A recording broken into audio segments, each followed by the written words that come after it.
வாசிக்கிறோம், சபை கூடுகிறதை சிலர் விட்டு விடுகிறது போல நாமும் விட்டு விடாதிருப்போமாக என்று சொல்லி பார்க்கின்றோம். இயேசு கிறிஸ்துவே அப்போஸ்தலர் 2:47 ரட்சிக்கப்படுகிறவர்களை கர்த்தர் அனுதினமும் சபையில சேர்த்து வந்தார். சபைக்காகத்தான் ஆண்டவர் ரத்தம் சிந்தினார். நம்முடைய சொந்த ரத்தத்தை சிந்திருக்கின்றார். அந்த சபையை எடுத்துக்கொள்ளதான் ஆண்டவர் வரப்போறாரு. அந்த சபை கூடுகிறது ரொம்ப முக்கியம். அங்கதான் ஆழமான செய்தி.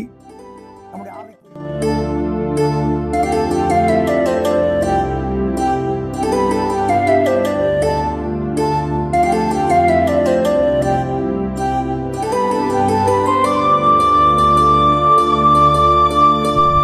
கர்த்தருடைய பரிசுத்த நாமத்திற்கு மகிமை உண்டாவதாக. நித்திய மகிழ்ச்சி ஊழியங்களின் சார்பாய் அர்த்தங்கள் என்ற இந்த நிகழ்ச்சியின் வாயிலாக உங்களை சந்திப்பதில் மகிழ்ச்சி அடைகிறோம். கடந்த நாட்களில் நாம் யோசுவாவை குறித்து அவர் மேன்மையான ஆசீர்வாதங்களை பெற்றுக்கொள்ள அவரிடத்தில் என்னென்ன குணங்கள் காணப்பட்டது என்பதை குறித்து நாம் தியானித்திருந்தோம். இந்நாளிலும் நாம் யோசுவாவை குறித்து தொடர்ந்து தியானிக்க இருக்கிறோம். வாங்க நிகழ்ச்சிக்குள்ள போகலாம். ஐயா, கடந்த நாட்கள்ல நம்ம யோசுவா மேன்மையான ஆசீர்வாதங்களை எப்படி பெற்றுக்கொண்டார் என்பதை குறித்து தியானித்திருந்தோம் ஐயா. இந்நாளிலும் நம்ம யோசுவாவை குறித்து தியானிக்க போகிறோம். இந்த யோசுவால பாருங்க ஐயா, யோசுவா 11ஆம் அதிகாரம் 23ஆம் வசனம் இப்படியாக சொல்லுகிறது: அப்படியே யோசுவா கர்த்தர் மோசேயினிடத்தில் சொன்னபடியெல்லாம் தேசம் அனைத்தையும் பிடித்து அதை இஸ்ரவேலருக்கு அவர்கள் கோத்திரங்களுடைய பங்குகளின்படியே சுதந்திரமாய் கொடுத்தார்.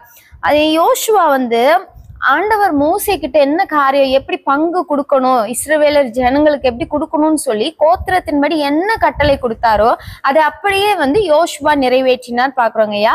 இந்த தேசங்களை சுதந்திரித்து கொள்ள அவர் 7 ஜாதிகளையும் 31 ராஜாக்களையும் அழித்து தேசத்தை வெற்றி கொண்டார், ஜெயத்தை பெற்றுக்கொண்டார் அப்படின்னு நம்ம பாக்குறோங்க ஐயா. எப்படி ஒரு தோல்வியே இல்லாம ஒரு ஜெயத்தை, வெற்றியை யோசுவா பெற்றுக்கொண்டார்? அற்புதமான ஒரு கேள்வியா இருக்கிறது. 7 ஜாதிகள் 31 ராஜாக்களை யுத்தம் பண்ணி ஜெயிச்சான். தோக்கவே இல்லை. மோசையிட்ட ஆண்டவர் என்ன சொன்னாரோ அதன்படியே எல்லா தேசத்தையும் பிடித்து ஜனங்களுக்கு பங்கிட்டு வெற்றி பெற்றார், ஜெயம் எடுத்தார். தெளிவா சொல்ல போனா யோசுவா வெற்றி பெற்றான், யோசுவா ஜெயித்தான் நம்ம பார்க்கிறோம். இந்த அளவுக்கு அவன் வெற்றி பெறுவதற்கு, ஜெயம் எடுப்பதற்கு அவனிடத்தில் காணப்பட்ட ஒரு மிக முக்கியமான ஒரு காரணம், அவன் கில்காலிலிருந்து புறப்பட்டான். பாளையம் இறங்கின இடம் கில்கால், யுத்தம் பண்ண போற இடம் போயிட்டு முடிச்சதும் கில்காலுக்கு வந்துடுவாங்க. அந்த கில்கால் என்கிற இடத்திலிருந்து யோசுவா புறப்பட்டான். யுத்தம் பண்ணி முடித்ததும் கில்காலுக்கு வந்துடுவான். அந்த கில்கால் இருந்து புறப்பட்டார் என்று சொல்லி ஒரு சில வசனத்தை நம்ம வாசிப்போம். யோசுவா 4ஆம் அதிகாரம் 19-20, யோசுவா 5ஆம் அதிகாரம் 9-10, யோசுவா 10ஆம் அதிகாரம் 6, 8, 9 வசனங்கள், யோசுவா 10ஆம் அதிகாரம் 15, யோசுவா 10:43. இந்த வசனத்தெல்லாம் படிக்கும் பொழுது கில்காலிலே பாளையம் இறங்கி இருந்தார்கள். அங்கே யுத்தம் பண்ண போவாங்க, மீண்டும் கில்காலுக்கு வந்துடுவாங்க. அந்த கில்கால் அப்படிங்கிற அந்த இடம் தான் அது சபையை குறிக்கின்றது. சபையை குறிக்கின்றது.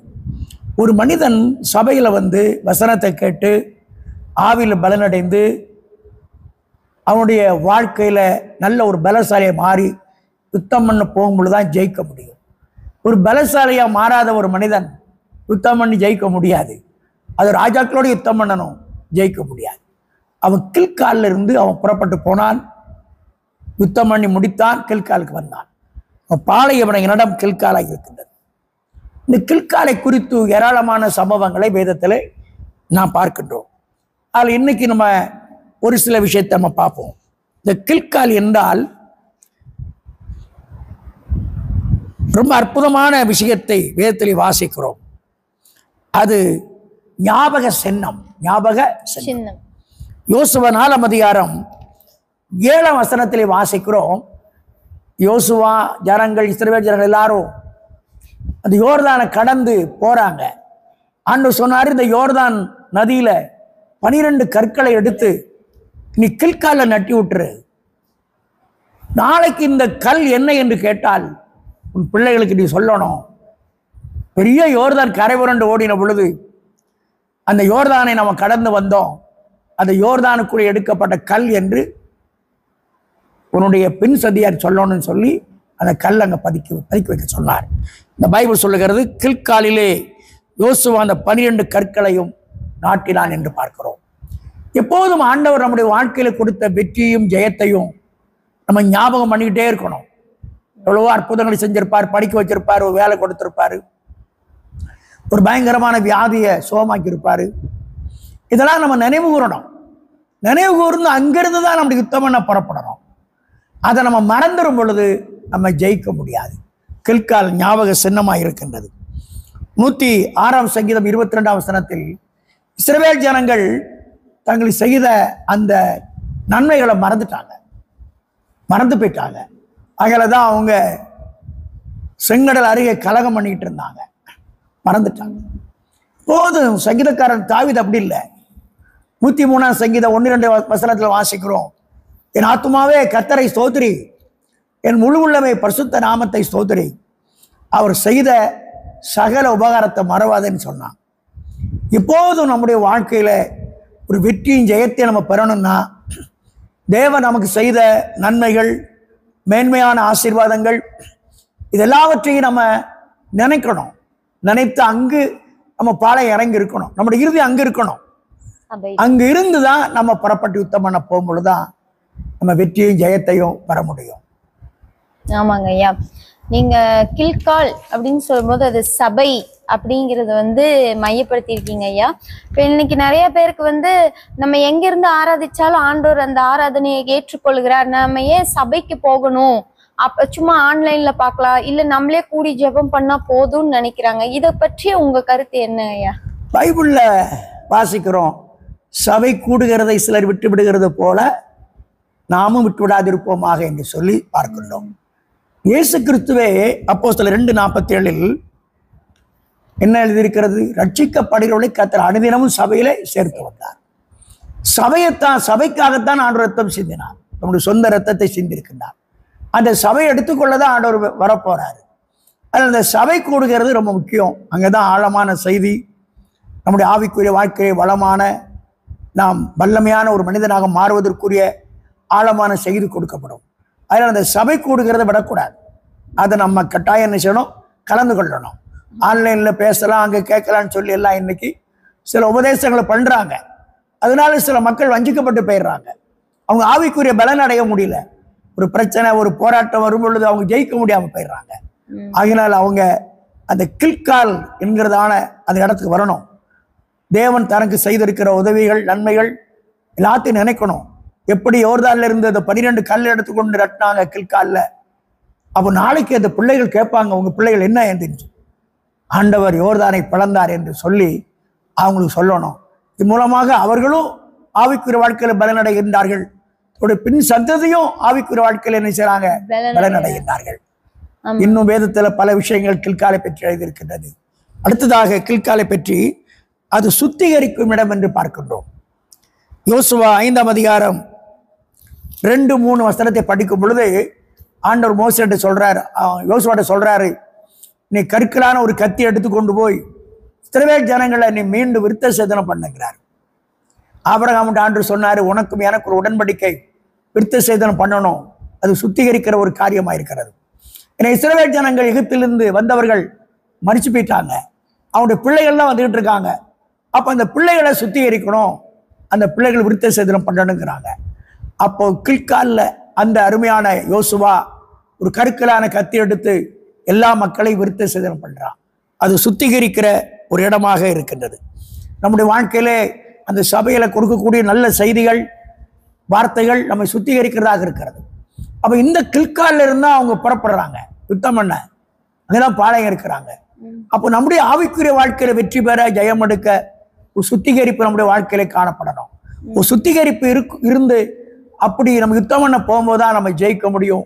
எப்படி யோசுவா 31 ராஜாக்களை 7 ஜாதிகளை அழித்து ஜனங்களுக்கு தேசத்தை பங்கிட்டு கொடுத்தது போல இந்த தேசத்தெல்லாம் நம்ம பிடித்து ஆண்டவருக்கு சொந்தமாக கொடுப்பதற்கு நம்ம செய்ய வேண்டியது அந்த கில்கால் சுத்திகரிப்பு இடத்திலிருந்து நம்ம புறப்படணும் சொல்லி பார்க்கிறோம். ஆமாங்க ஐயா, இப்ப இன்னைக்கு வந்து சபைகள்ல வந்து நம்ம பாவத்தை குறித்து சொல்லும் போது, நான் தான் பாவமே செய்யலையே, என்னிடத்துல பாவமே இல்லையே, அப்ப நான் ஏன் மனம் திரும்பணும், நான் என்ன தப்பு செஞ்சிருக்கேன் அப்படின்னு நிறைய பேர் கேக்குறாங்களே ஐயா. அப்படி பாவம் இல்லாத மனிதர்கள் அப்படிங்கிற ஒரு கேட்டகரி இருக்காங்களாங்க ஐயா? ஆண்டு சொல்றாரு, நீதிமான் ஒருவனும் இல்லை தேவனை தவிர, எல்லாரும் பாவம் செய்து தேவ மகிமே இழந்துட்டாங்கன்றாரு.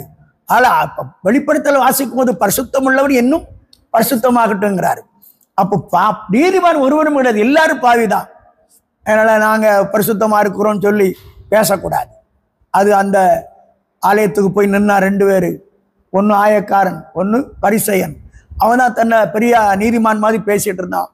கடைசியில் அவன் எங்க போக முடியாம போயிட்டு, பரலோகம் போக முடியாம போயிட்டு. எப்போது தேவ சமூகத்துல நம்ம தாழ்த்தணும், ஒரு சுத்திகரிக்கிற இடத்துல நம்ம இருந்து அங்கிருந்து யுத்தம் பண்ண நம்ம போகும்பொழுதுதான் ஜெயிக்க முடியும். கில்கால் சுத்திகரிக்க இடமாக இருக்கின்றது. ஆமாங்க ஐயா.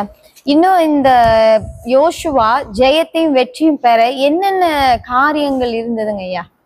அவன் வெற்றி பெறதுக்கு ஒரு மிக முக்கியமானது பல காரணம் இருந்தது. அதுல இந்த கில்கால்ல இருந்து புறப்பட்டான். இந்த பைபிள்ல வாசிக்கும் போது யோசுவா 5:9 கில்கால் நிந்தை புரட்டப்பட்ட இடம். நிந்தை புரட்டப்பட்ட இடம். நம்முடைய ஆவிக்குரிய வாழ்க்கையில பலவிதமான பாவங்கள் அக்கிரமங்கள் செய்து பலவிதமான நிந்தைக்குள்ள இருக்கலாம். அந்த கில்கால் என்கிற இடத்துக்கு வரும் பொழுது நம்ம நிந்தை புரட்டப்படுகிறது. நிந்தை புரட்டப்பட்ட இடம் கல்வாரி சிலுவை என்கிறதா இடத்துக்கு வரும் பொழுது ஆண்டவர் அந்த இடத்துல வந்து நம்முடைய நிந்தையெல்லாம் புரட்டி போடுகிறார். கிறிஸ்டியான் கூட அவன் மோட்ச பிரயாணத்துக்கு போய்கிட்டே இருக்கான். உன் வாழ்க்கை ஒரு பெரிய சுமையான ஒரு மூட்டை தோல்ல வச்சிருக்கிறான். தூக்க முடியாத அந்த மூட்டையை சுமந்து கடாத கஷ்டப்பட்டு போய்கிட்டு இருக்கான். தூரத்தில் ஒரு சிலுவையை பார்க்கறான்.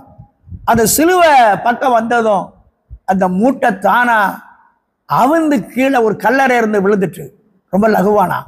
ஒரு நிந்தையோடு அவமானத்தோடு நம்ம ஜெயிக்க முடியாது, வெற்றி பெற முடியாது. அப்போ கில்கால் வந்து நிந்தை புரட்டப்பட இடம். நம்முடைய ஆவிக்குரிய வாழ்க்கையில சபைக்கு வரும் பொழுது, வசனத்தை கேட்கும் பொழுது நம்முடைய வாழ்க்கையில் இருக்கிற எல்லா நிந்தைகளையும் ஆண்டவர் புரட்டி போடுறாரு. அப்போதான் நான் 31 ராஜாக்களையும் 7 ஜாதியும் ஜெயிச்சு சிறுவேல் ஜனங்களுக்கு தேசத்தை பங்கிட்டு கொடுத்து ஒரு ஜெயமுள்ள வெற்றி உள்ள ஒரு ஆசீர்வாதமான நிலைக்கு யோசுவா வந்தது போல நாமும் வர முடியும். ஏன் ஐயா ஸ்பெசிபிக்கா கில்காலை மட்டும் அவங்க மையப்படுத்தி வர்றாங்க? இன்னும் அந்த கில்கால் அப்படி என்ன ஸ்பெஷல் இருக்கு? இந்த கில்கால் என்பது அது புதுப்பிக்கும் இடம். அது என்ன இடம்? புதுப்பிக்கும் இடம். யோசுவா 5ஆம் அதிகாரம் 10ஆம் வசனத்தில் பார்க்கும் பொழுது அந்த வசனத்தை படிக்கும் அற்புதமா இருக்குமே. 5:10 யோசுவா. இஸ்ரவேல் புத்திரர் கில்காலில் பாளையம் இறங்கி இருந்து மாதத்தின் 14ஆம் தேதி அந்நேரத்திலே எரிகோவின் சமனான வெளிகளிலே பஸ்காவை ஆசரித்தார்கள். அது புதுப்பிக்கும் இடம். பஸ்கா என்பது இயேசு கிறிஸ்துவின் ரத்தம், அவருடைய சரீரம், அப்பம். இதை ஒரு மனிதன் அவரை நினைவு கூர்றான். அன்று சொன்னாரு லூக்கா 22:19, மத்தேயு 26:28 சொன்னாரு, என்னை நினைவுகூற முடியதை செய்யுங்கள் என்றார். அப்போ அந்த திருவிருந்து சாக்கரம் வந்து சபையில தான் கொடுக்குறாங்க, ஆன்லைன்ல தரமாட்டாங்க. இல்லை ஆன்லைன்ல வேற அங்கே இருந்து நாங்க புதுப்பிக்கலாம் நடக்காது. சர்ச்சில் தான் கொடுத்துக்கிட்டு இருக்காங்க. ஆன்லைன்ல தரமாட்டாங்க. அதில் டிவியில போட்டு இருக்கிற அந்த டிவி பெட்டிக்கு முன்னால கொண்டு திருவிருந்தையும் அப்பத்தி தரமாட்டாங்க. அதுதான் நான் சொன்னேன் கில்கால் என்பது சபையை குறிக்கிறது என்று. அப்ப இந்த சபையில அந்த நாள்ல அந்த கில்கால்ல அவங்க சாக்கரமந்தை அந்த பஸ்காவை ஆசரிக்கிறாங்க. எகிப்துல பஸ்காவை ஆசரித்த பொழுதுதான் ஆண்டவர் அவங்கள கானானுக்கு போறதுக்காக தலைப்பிள்ளை அங்க கொன்னாரு, எகிப்தில இருந்து தலைப்பிள்ளைகளை. ஆனா இவங்களை விடுதலை செய்தாரு.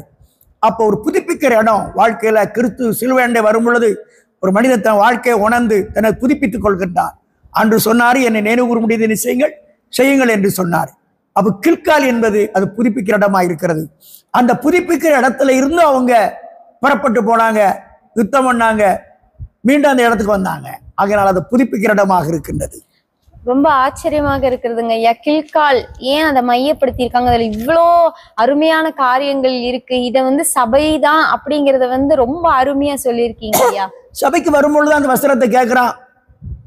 நம்முடைய சபைக்கு வரும்போது ஒரு ஐயா வந்து சொன்னார் என்கிட்ட, ஐயா இந்த வார்த்தைகளை கேட்டு என் வாழ்க்கையில நான் பைபிளே படிக்க மாட்டேன், ஒழுங்கா பைபிள் படிக்கிறேன், அப்பப்போ சினிமா தியேட்டர் போவேன், இப்போ சினிமா தியேட்டரை விட்டுட்டேன், அப்போ வீட்டில் சண்டை போட்டு கிடப்ப விட்டுட்டேன், அப்போ ஏதாவது ஒரு உடம்பு வலின்னா ஒரு பாட்டில் வாங்கி ஊற்றிடுவேன், குடிச்சிருவேன், இப்ப இந்த வசனத்தை கேட்க கேட்க எல்லாம் மாறிட்டுனாரு.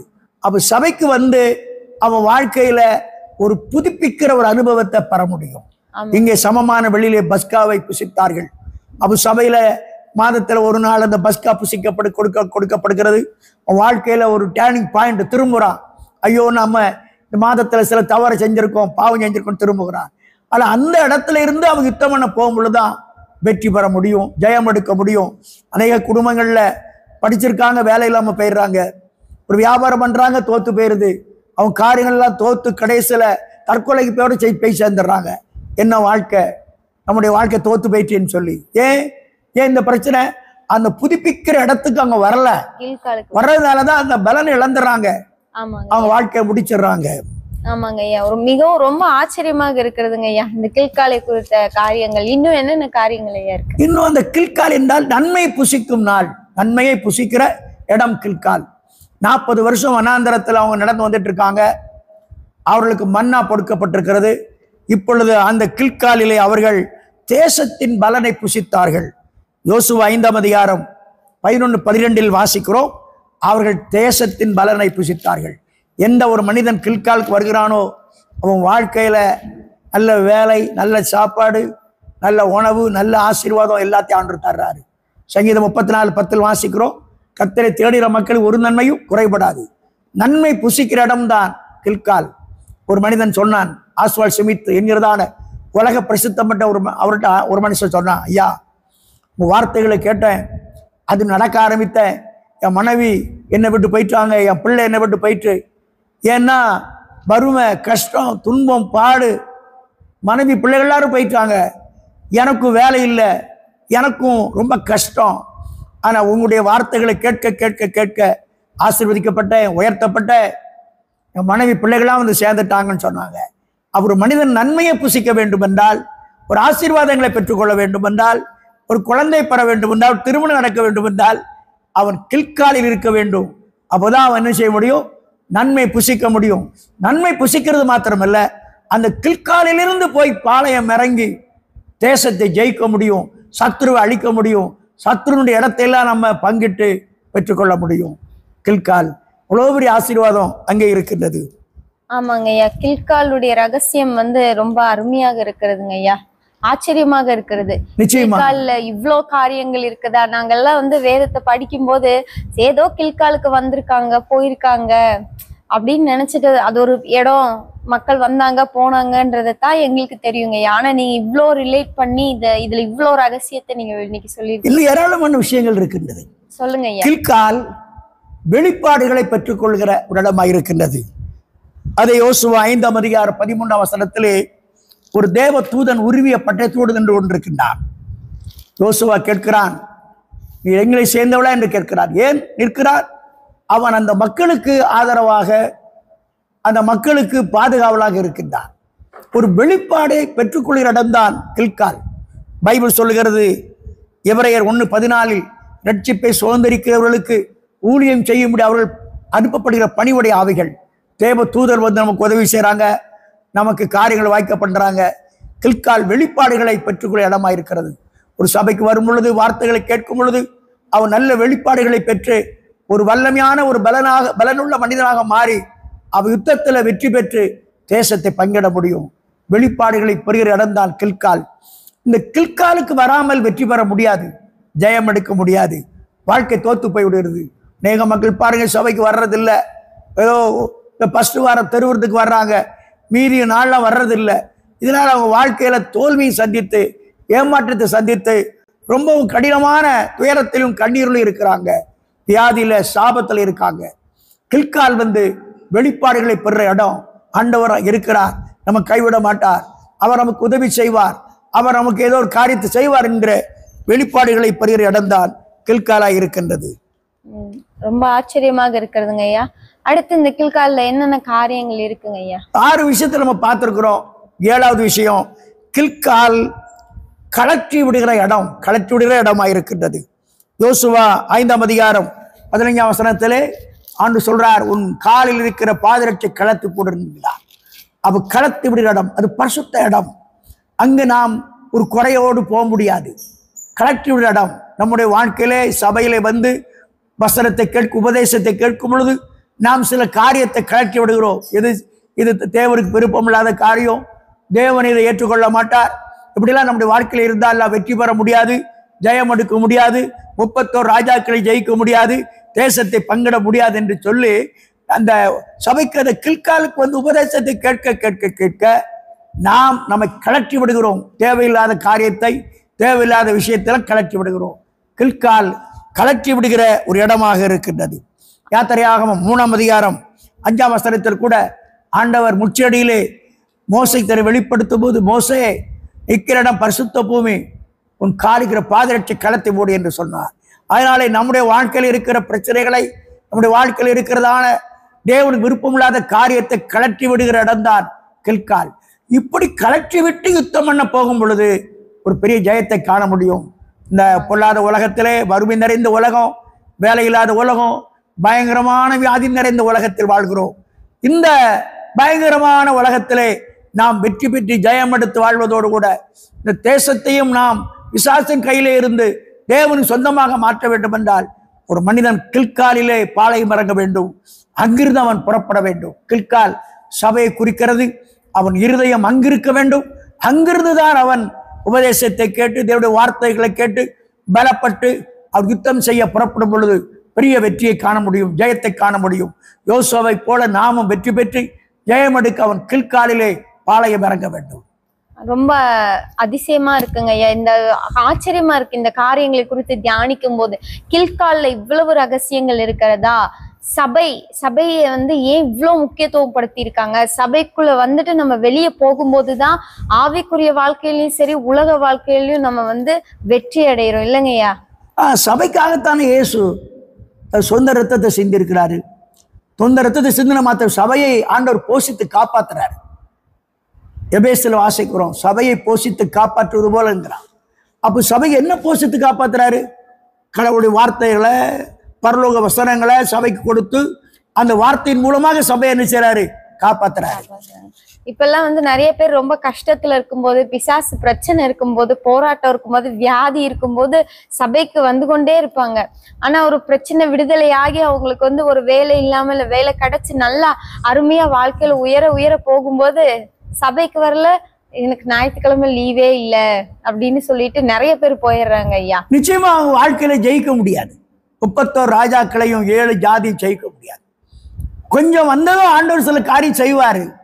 கடைசியில அவன் செய்த காரியத்தை இழந்து பெரிய தோல்வியை சந்தித்து, ஏமாற்றத்தை சந்தித்து, பெரிய பரிதாபமான வாழ்க்கை, உலகத்திலும் தோல்வி, உலகத்திலும் ஏமாற்றம், அவங்க தேசத்தை ஜெயிக்க முடியாது, தன்னுடைய சொந்த வாழ்க்கை ஜெயிக்க முடியாது, அதோட பரலோகத்தை வந்து சேர முடியாது. அதைத்தான் சபை கூடுகிறதை சிலர் விட்டு விடுகிறது போல நாமும் விட்டுவிடாது இருப்போமாக என்று எழுதியிருக்கின்றது வேதத்திலே. கில்கால்ல வந்து ஒரு ஜெயம் நமக்கு கிடைக்கிறது. ஆமா, கில்காலில் இருந்து யுத்தத்துக்கு போகும்போது ஜெயம் கிடைக்கும். யோசுவா அதை அறிந்திருந்தான்.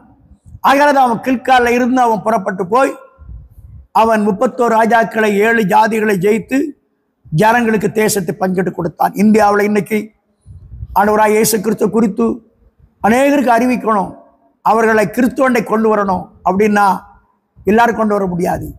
அந்த மனிதன் கில்காலில் இருந்து உபதேசத்தை கேட்டு உபதேசத்தில் வளர்ந்து அவன் ஒரு பெரிய பலவானாய் மாறி அவன் எதிர்க்கணும்.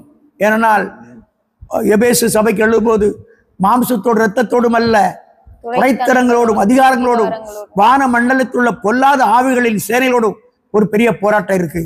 அந்த பெரிய போராட்டத்தில் ஜெயிக்க வேண்டும் என்றால் அவன் கில்காலில் சபையில இருந்து அவன் புறப்பட வேண்டும். நிச்சயமா அவன் ஜெயிக்க முடியும். இப்ப இன்னைக்கு நிறைய பேருக்கு வந்து சபைக்கு வரணும்னா ஆராதனை 1 மணி நேரம் தான் இருக்கணும், 2 மணி நேரம் தான் இருக்கணும், ஊழியக்காரர் இவ்வளவு நேரம் தான் பேசணும்னு சிலர் வந்து சில வரன்முறை வச்சிருக்காங்க. அந்த மாதிரி இல்லைன்னா அதுல இருந்து அவங்க அந்த ஆலயத்துக்கு வரது இல்லை. ஏன் பிரதர் வரல அப்படின்னா, இல்ல இப்படி பாஸ்டர் இப்படி இவ்வளோ நேரம் பேசுறாங்க, எங்களால அந்த நேரத்தை செலவிட முடியல அப்படின்னு சொல்றாங்க. ஐயா, ஆலயத்துக்கு சபைக்குன்னு இவ்வளவுதான் அப்படின்னு ஒரு குறிப்பிட்ட வரன்முறை இருக்குங்களா ஐயா? நேரம் காலம். பவுல் இரவெல்லாம் பிரசங்கம் பண்ணியிருக்கிறா, ஒருத்தர் தூங்கி கிளம்பி செத்தா போயிட்டா. அதனால இவ்வளவு நேரம் தான் பிரசங்கம்னு சொல்லும் போது அவங்க ஆவிக்குரிய வாழ்க்கையில வளர்ச்சி அடைய முடியாது. அவங்க தோத்துருவாங்க. ஒரு சின்ன காரியத்துல ஒரு சின்ன தலைவலி, ஒரு சின்ன வயிறு வலி வந்தாலே அவங்க பின்மாறி போயிடுவாங்க. வசனத்தை கேட்டு ஆவியில பலப்படணும்னா அவங்க சபையில இருக்கணும். இயேசு கூட சொன்னாரு, மரியாள் மார்த்தாள் 2 பேர் இருந்தாங்க. மார்த்தாள்னா இயேசுவை வீட்டுக்கு கூப்பிட்டுட்டு வந்தாங்க. ஆனா மார்த்தா இயேசுவை வீட்டில் வச்சுட்டு பற்பல வேலை செய்ய போயிட்டாங்க. மரியாள் இயேசுவின் பாதத்தில் உட்கார்ந்து வசனத்தை கேட்டான். மார்த்தாள் அங்கிருந்து வேகமா வந்தாங்க. போதகரே, நான் தனியா வேலை செய்து விட்டு விட்டதை குறித்து என் சகோதரிக்கு கவலை இல்லையான்னு கேட்டாரு. ஆண்டவர் சொன்னாரு, மார்த்தாளே மார்த்தாளே, அநேக காரியங்களை குறித்து கவலைப்பட்டு நீ கலங்கி கொண்டிருக்கின்றாய். தேவையானது ஒன்று. மரியாளோ தன்னை விட்டு எடுபடாத நல்ல பங்கை தெரிந்து கொண்டாரு சொன்னார். அதில் 1/2 மணி நேரம் வந்தா போதும், 1 மணி நேரம் வந்தா போதும், முடிகிற நேரம் வந்தா போதுன்னு சொல்ற ஆட்கள் எல்லாரும் திடீர்னு வாழ்க்கையில் ஒரு புயல் காற்று வீசும் போது, திடீர்னு ஒரு சூறாவளி வீசும் போது ஆளை அட்ரஸ் இல்லாம போயிடுவாங்க. வாழ்க்கை முடிஞ்சு போயிடும். அவனும் ஜெயிக்க முடியாது, தேசத்தை இயேசுவுக்காக சுதந்திரிக்க முடியாது. அவன் கில்காலில் உட்கார்ந்து கவனமா வசனங்களை கேட்டு அவன் ஆவியில பலனடைந்து ஒரு புருஷனாய் மாறி தான் யுத்தம் பண்ண முடியும். கில்கால் ரொம்ப அவசியம். ஆமாங்க ஐயா. இப்போ ஒரு குடும்பத்துல வந்து ஒருத்தர் தான் ரட்சிக்கப்பட்டிருக்காங்க. இப்ப கணவன் மட்டும்தான் ரட்சிக்கப்பட்டிருக்காங்க, இல்ல மனைவி மட்டும்தான் ரட்சிக்கப்பட்டிருக்காங்கும் போது அவங்க ஆலயத்துக்கு வர்றதுக்கு சில தடைகள் இருக்குங்க ஐயா. இப்ப அவங்க எப்படி அந்த சபை ஐக்கியத்தை காத்துக்கொள்ள முடியும்? அவங்க ஜெபிச்சுட்டே இருக்கணும். பவுல் சொன்னார்ல அந்த சிறைச்சாலைக்காரனை பார்த்து, கர்த்தரா இயேசு கிறிஸ்து விசுவாசி, அப்படி நீ உன் வீட்டார் அனைவரும் ரட்சிக்கப்படுவீர்கள். அப்ப அவங்க விடாப்படியா கண்ணீரோட ஜெபம் பண்ணிட்டு இருக்கும் பொழுது ஆண்டவர் அவங்களுடைய பெரிய ஒரு ஜெபத்தை கேட்டு விசுவாசத்தை கண்டு அந்த முழு குடும்பத்தையும் ஆண்டவர் கொண்டு வந்துருவார், கட்டாயம் கொண்டு வந்துருவாரு. இன்னைக்கு நிறைய பேர் வந்து சபைக்கு வந்தும் சபைக்கு வெளியே நின்றுட்டு அப்படியே அந்த வாசல் கிட்ட நின்றுட்டு சும்மா ஒரு 2 நிமிஷம் அதை நின்று கேட்டுட்டு போறாங்களே ஐயா, அவங்களுக்கு இந்த சபை ஆசீர்வாதம் கிடைக்குமா? நிச்சயமா கிடைக்காது. ஏன்னா வெளியே நிற்கிற மக்களுக்கு அல்ல. ஏன்னா சபை என்கிறது இயேசுவின் சொந்த இரத்தத்தினாலே சம்பாதிக்கப்பட்ட சபை. தன்னுடைய ஜீவனையே இரத்தத்தையே சிந்தி அந்த மக்களை சம்பாதிச்சிருக்கிறாரு. அதான் சபை. சபை என்றால் ரட்சிக்கப்படுகிற கூட்டம் சபை, அதுதான். அதனால அவங்க வெளியே நின்றிருக்க ஆட்கள் எல்லாரும், வசனத்தை கேட்க ஆட்கள், கேட்காம அங்க போற ஆட்கள் எல்லாரும் அவங்க ஆவியானவர் மூலம் பலப்பட முடியாது. உபதேசத்தை கேட்டு ஆவியில வளர முடியாது. அவங்க வாழ்க்கையில தோல்வி வரும். ஆண்டவர் சொன்னாரு, நான் சொல்லி இந்த வார்த்தைகளை கேட்டு இவர்களின்படி செய்கிறவன் எவனோ அவன் தன் வீட்டை, அவன் புத்தியுள்ள மனுஷன் ஒப்பாயிருக்கிறான். அவன் தன் வீட்டை கண்மலை மேல் கட்டிய புத்தியுள்ள மனுஷன் ஒப்பாயிருக்கிறான். பெருமழை வந்து பெருவெள்ளம் வீசி காற்று அந்த வீட்டின் மேல் மோதியும் அது விழவில்லை, ஏனென்றால் அந்த வீடு கண்மலை மேல் கட்டப்பட்ட புத்தியுள்ள வீடு என்று சொன்னார். ஆனால் அந்த கடவுளுடைய வார்த்தைகளை கேட்டு அதன்படி நடக்கும் பொழுதுதான், கில்கால் இருந்து புறப்படும் பொழுதுதான் அவன் ஜெயம் எடுக்க முடியும். வெற்றி சபைக்கு வந்து வசனத்தை கேட்க போகும்போது அந்த வாரம் முழுவதிலும் வெற்றி, ஜெயம். அவன் செய்கிற வேலைகளில் ஆசீர்வாதம், நல்ல வருமானம், குடும்பத்துல சந்தோஷம் கிடைக்குது.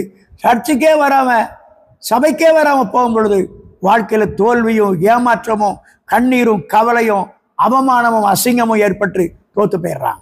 இந்த கில்கால்ல யோசுவாவுக்கும் ஜனங்களுக்குள்ள எப்படி ஒரு ஐக்கியம் இருந்ததுங்க ஐயா? இப்ப அந்த சபைக்குள்ள அந்த ஐக்கியம் எப்படி இருக்கணும் அப்படிங்கறது பத்தி உங்க கருத்து என்ன? ஏன்னா அந்த பாளையம் என்பது சபை, அங்கதான் இறங்கி இருக்காங்க.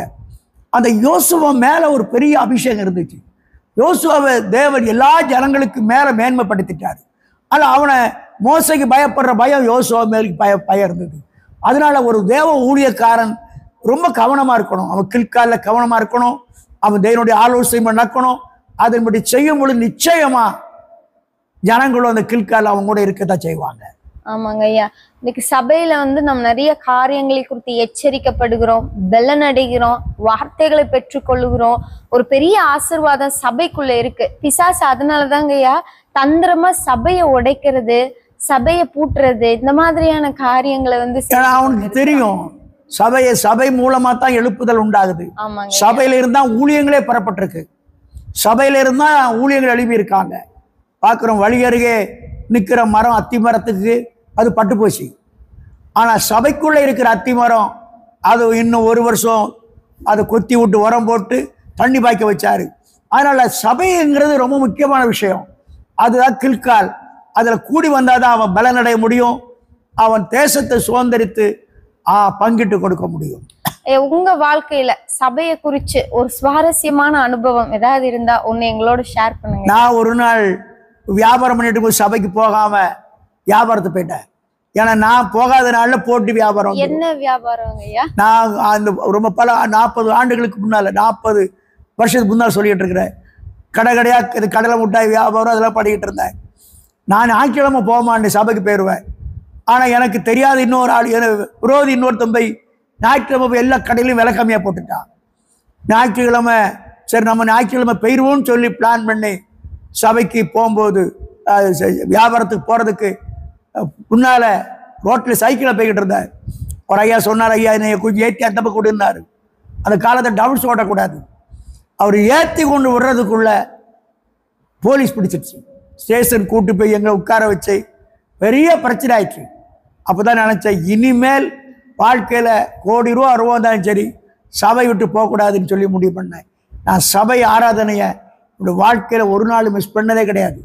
அதனால தான் கடவுள் என்ன ஆசீர்வாதமாக இந்த தேசத்தில் ஒரு பெரிய வல்லமையான ஊழியம் செய்யும்படி இந்தியாவில் ஏராளமான மிஸ்திரி அனுப்பி பல ஸ்டேட்டில் ஆத்துமாக்களை ஆதாயம் செய்து பரலோகத்துக்கு நேரே வழிநடத்த கடவுள் எனக்கு ஒரு வாய்ப்பை கொடுத்திருக்கின்றார். ஆமாங்க ஐயா, உங்க அனுபவத்தின் மூலமாக நாங்க என்ன தெரிஞ்சுக்கிட்டோம் அப்படின்னா, ஞாயிற்றுக்கிழமை தேவனை மீறி சபைக்கு விரோதமா தேவனுக்கு விரோதமா என்ன காரியம் செஞ்சாலும் அதுல தோல்விதான். அது வேலையானாலும் சரி, என்ன காரியமா இருந்தாலும் அதுல தோல்வி, நிச்சயமா தோல்விதான், ஜெயிக்க முடியாது.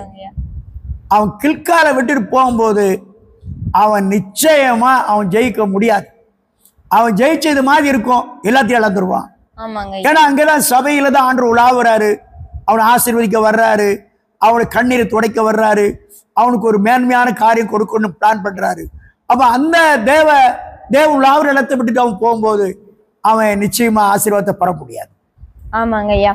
நேயர்களே, நாளிலும் நாம் கில்காலின் ஆசீர்வாதங்கள் எப்படி ஒரு ஜெயத்தையும் வெற்றியையும் தோல்வியே இல்லாமல் யோசுவா பெற்றுக்கொண்டார், எப்படி தேசத்தை பங்கிட்டு கொடுத்தார், இதற்கு என்ன காரணம் என்பதை குறித்து நாம் பார்த்தோம். அவர் கில்காலுக்கு அவர்கள் பாளையம் இறங்கி வந்தார்கள், அவர்கள் போரிட்ட பின்னும் திரும்ப அந்த பாளையத்திற்கே வந்தார்கள் என்று நாம் பார்த்தோம். இந்த கில்கால் என்பது சபையை குறிக்கிறது, சபை ஐக்கியத்தை குறிக்கிறது என்று நாம் பார்த்தோம். நாமும் சபை கூடி வருதலை விட்டுவிடாதபடிக்கு அனுதினமும் ஒவ்வொரு ஞாயிற்றுக்கிழமைகளிலும் தேவனுடைய ஆலயத்திற்கு சென்று அவர் ஆசீர்வாதங்களை பெற்றுக்கொள்வோம். ஐயா, இவங்களுக்காக ஒரு ஜெபம் பண்ணிடுறீங்களா? அன்புள்ள ஆண்டவரே, இந்த வார்த்தைகளை கேட்டு இந்த பிள்ளைகளுக்காக பாரத்தோடு ஜெபிக்கிறேன். ஆண்டவரே, யோசுவா ஒரு சாதாரண மனிதன், 31 ராஜாக்களை அழித்து ஒழித்து 7 ஜாதிகளை அழித்து ஜெயம் எடுத்தான். ஆண்டவரே, காரணம் அவன் பாளையம் இறங்கி இருக்கிற இடம் கில்கால். ஆண்டவரே, கில்காலில் பல அனுபவங்கள் வேதத்திலே சொல்லிக் கொடுத்தேன். ஆண்டவரே, இந்த அனுபவங்கள் அங்கு இருக்கின்றது. இப்படிப்பட்ட இடங்களிலிருந்து உங்கள் பிள்ளைகள் யுத்தம் பண்ண போகும் பொழுது, ஆண்டவரே வேலை செய்ய போகும் பொழுது, தொழிலுக்கு போகும் பொழுது அவங்க காரியங்கள் எல்லாம் வெற்றியாகி ஜெயமாகி ஒரு மேன்மையாக இருப்பார்கள். இவர்களும் இருப்பார்கள்.